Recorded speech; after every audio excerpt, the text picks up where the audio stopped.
السلام علیکم ورحمۃ اللہ وبرکاتہ۔ بسم اللہ الرحمن الرحیم۔ محترم دوستو،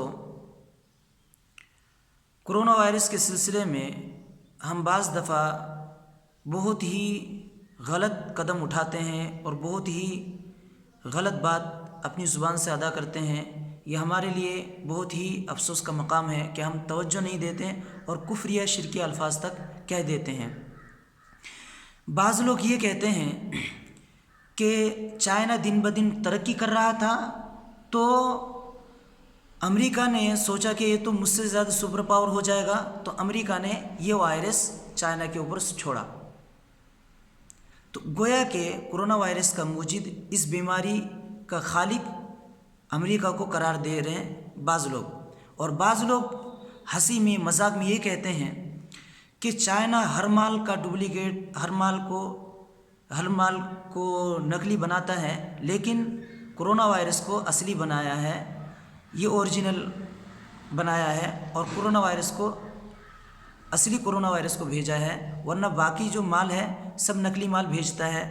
تو گویا کہ ان جملوں سے، ان باتوں سے پتہ چل رہا ہے کہ یہ اس بیماری کو، کرونا وائرس کو، یہ جو وبا ہے، اس وبا کا خالق چائنا کو قرار دے رہے ہیں۔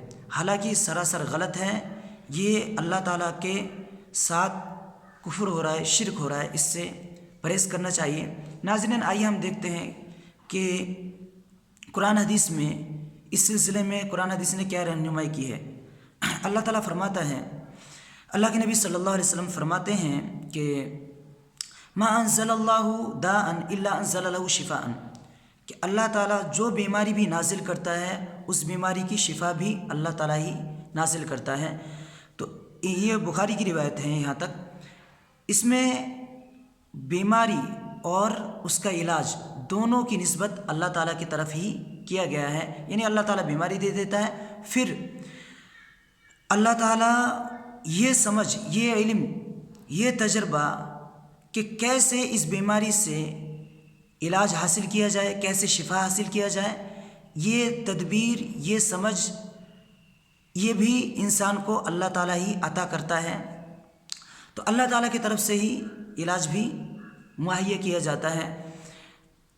اسی حدیث میں مزید مسند احمد میں اور اضافہ ہے، جہلہ من جہلہ، علمہ من علمہ و جہلہ من جہلہ، کہ جو شخص اس بیماری کا علاج حاصل کرنے کی کوشش کرتا ہے تو اس کو اس کا علاج مل جاتا ہے، اور جو اس کے علاج حاصل کرنے کی کوشش نہیں کرتا ہے تو وہ اس کے علاج سے محروم ہو جاتا ہے۔ تو کوئی شخص اگر جستجو میں لگ جائے، کوشش کرے، محنت کرے، سرچ کرے، تو بیماری کا علاج آخر کار مل ہی جاتا ہے۔ کرونا وائرس کا اگرچہ اب تک علاج نہیں حاصل ہوا ہے، نہیں ملا ہے، لیکن لوگ لگے ہوئے ہیں، اور کچھ ایام گزرنے کے بعد وہ علاج تک پہنچ جائیں گے، کیونکہ وقت لگتا ہے، اللہ تعالیٰ کی یہ تقدیر میں ہے۔ اللہ تعالیٰ جیسے چاہتا ہے، جب چاہے گا تب اس کے علاج مہیا کرا دے گا، اور لوگ پھر شفا یاب ہونے لگیں گے۔ اس کے علاوہ ایک دوسری حدیث میں اللہ کے نبی صلی اللہ علیہ وسلم نے فرمایا، ان اللہ عز وجل لم ينزل داء الا انزل له شفاء، کہ بے شک اللہ تعالیٰ کوئی بیماری نازل نہیں کرتا مگر اس کی علاج، اس کا شفا بھی اللہ تعالیٰ اتارتا ہے، نازل کرتا ہے۔ الا الحرم، مگر موت کو چھوڑ کر ہر بیماری کا علاج اللہ تعالیٰ نازل کرتا ہے۔ جیسے اللہ تعالیٰ بیماری نازل کرتا ہے، ایسے علاج بھی نازل کرتا ہے۔ فعلیکم بألبان البقر فإنها ترم من كل الشجر، تو تم گائے کا دودھ زیادہ سے زیادہ پیا کرو، گائے کا دودھ پینے کا اہتمام کرو، کیونکہ گائے ہر درخت سے ہر طرح کے گھاس چرتی ہے۔ تو گائے ہر طرح کے گھاس کھاتی ہے، چرتی ہے، تو ممکن ہے کہ ہر طرح کے پھلوں کے اور ہر طرح کے پیڑ پودوں کے گھاس کے جو اثرات ہیں، جو منافع ہیں، ان منافع کو اکٹھا کرتی ہیں، اور اس کے دودھ سے ہم ان منافع کو حاصل کر سکتے ہیں. تو ممکن ہے کہ اللہ تعالیٰ ہر بیماری کا علاج نازل کرتا ہے. تو ہر بیماری کا علاج یہی پیڑ پودوں میں ہی موجود ہے, گھاس وغیرہ میں موجود ہے.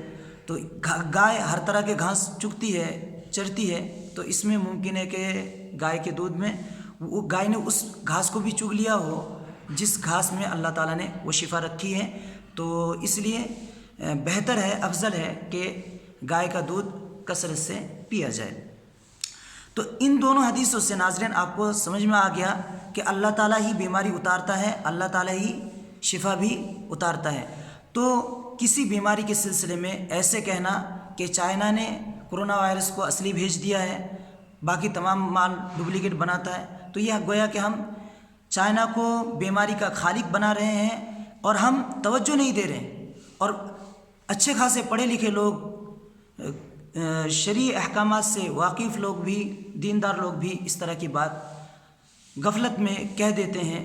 اس سے پرہیز کرنا ہے اور دھیان رکھنا ہے. ایک طرف تو اللہ تعالیٰ کا یہ غضب, یہ وبا عالمی سطح پر تہلکہ مچا رکھا ہے, اور دوسری طرف ہم اپنی ایمان کا پرواہ نہیں, عمل کا پرواہ نہیں, اور ہنسی مذاق میں جیسے اس سے پہلے تھے, اس وبا سے پہلے, اب بھی ایسے ہی نظر آ رہا ہے. تو ایسا نہیں کرنا ہے, بلکہ توبہ استغفار کریں اور اپنے آپ کو زیادہ سے زیادہ قرآن و حدیث کے مطابق عمل کرنے کی کوشش کریں, اور اپنے سے گناہوں سے اپنے آپ کو دور رکھیں. اللہ تعالیٰ مجھے بھی اور آپ کو بھی قرآن و سنت کے مطابق زندگی گزارنے کی توفیق عطا فرمائے, اور کفریہ شرکیہ اعمال اور اقوال سے اللہ تعالیٰ ہماری حفاظت فرمائے. اللہ تعالیٰ ہمیں ایمان کے ساتھ دنیا سے رخصت ہونے کی توفیق عطا فرمائے. السلام علیکم ورحمۃ اللہ.